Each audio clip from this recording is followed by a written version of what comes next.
জয় হিন্দ বন্ধুরা, তোমরা সবাই কেমন আছো? আশা করছি তোমরা সবাই ভালো আছো, সুস্থ আছো এবং এসএসসি জিডি 2025-এ ফাইনাল মেরিটের জন্য বসে আছো। তো বন্ধু, আজকে যে কিছু পয়েন্ট আমি তোমাদেরকে বলবো যেটা তোমাদের এসএসসি জিডির ক্ষেত্রে অতি গুরুত্বপূর্ণ। যাদের মেডিকেল হয়ে গেছে বা যাদের মেডিকেল বাকি আছে, তোমাদের ফাইনাল কাট অফ আসার কতদিন পরে তোমাদের জয়েনিং করানো হবে, এই ভিডিওতে সম্পূর্ণ তোমাদের কাছে আমি শেয়ার করব। সেই জন্য ভিডিওটা লাস্ট পর্যন্ত অবশ্যই দেখো। যদি তুমি চ্যানেলে নতুন হয়ে থাকো তাহলে চ্যানেলটাকে সাবস্ক্রাইব করে নাও। ভিডিও যদি তোমাকে ভালো লাগে তাহলে বন্ধুদের কাছে শেয়ার করবে এবং একটা লাইক করবে। তো ভিডিও আমি বড় না করে মেন পয়েন্টে আসছি। মেডিকেল যাদের হয়নি, যারা মেডিকেল দিতে যাচ্ছ, তাদের জন্য সবচেয়ে প্রথম কথা হচ্ছে তুমি অতিরিক্ত মাত্রায় জল খাও। কারণ হচ্ছে তোমার যখন ইউরিন চেক আপ করা হবে তখন কিন্তু তোমার সেই ইউরিনে যদি হলুদ ভাবটা বেশি থাকে, যদি রোগও না থাকে, তাহলে কিন্তু তুমি সেখানে ফেসে যাবে, রিমেডিকেল পেয়ে যাবে। সেই জন্য অতিরিক্ত মাত্রাতে তুমি জল পান করো এবং ভালোভাবে মেডিকেল দাও। কিছু কিছু মেয়ের ক্ষেত্রে আমি যখন কিছু ইনফরমেশান নিয়েছি, কিছু কিছু মেয়ে আমাকে বলেছে যে কিছু কিছু মেয়ে এমন আছে যারা কান পরিষ্কার করেনি, যেগুলো হেয়ারগুলো রিমুভ করেনি, বা দাঁতে পোকা লেগেছে ওটাও ক্লিয়ার করে যায়নি, তাদেরকে রিমেডিকেল তো 100% হবে।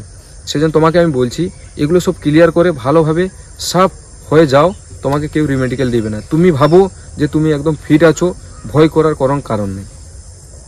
এবারে ফাইনাল রেজাল্ট হচ্ছে তোমাদের ডিসেম্বরের লাস্ট উইকে আসবে, মানে 25 থেকে 30 তারিখের মধ্যে তোমাদের রেজাল্ট আউট হয়ে যাবে।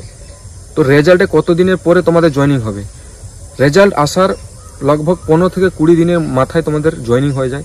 কিন্তু যাদের মেডিকেল ফিট হয়ে গেছে তাদেরকে আমি একটাই কথা বলবো, বাড়িতে সেফ থাকো, বাইক চালাও না। যখন তোমার জয়েনিং হবে তখন কিন্তু তোমাদের মেডিকেল চেক আপ করানো হবে।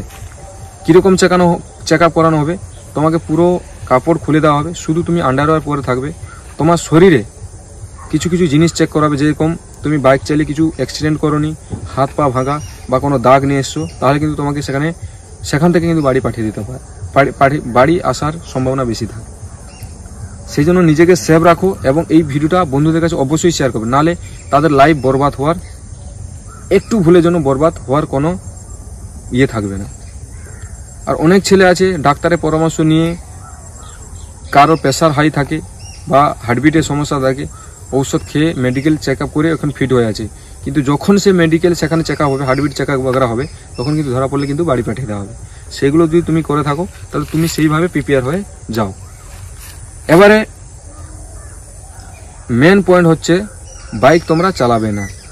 বাইক এই জন্য চালাবে না, তোমার যখন মেডিকেল হবে তখন তুমি কিন্তু ফেসে যাবে। বাইক চালাচ্ছ কিন্তু আস্তে চালাও এবং নিজেকে সাবধানী দেখতে হবে, মানে সাবধানভাবে বাইক ঘোড়া চালাও এবং ফিট থাকো। তোমার জয়েনিং হওয়ার পরে যা ইচ্ছা করতে পারো। আমার এই ছোটো ভিডিওতে ইনফরমেশান কেমন লাগলো তোমাদেরকে অবশ্যই কমেন্ট করবে। যদি তোমাকে ভালো লেগেছে বা যদি তোমার বন্ধু থাকে 2025-এ, সেও ভ্যাকেন্সি দেখছে, সে যদি এই ভুলটা না করে তার কাছে এই ভিডিওটা পাঠিয়ে দাও, ওর লাইফটা গড়ে তুলুক। নতুন একটা ভিডিও নিয়ে আসবো, আজকের জন্য এইটাই। জয় হিন্দ, বন্দে মাতরম, রাম রাম।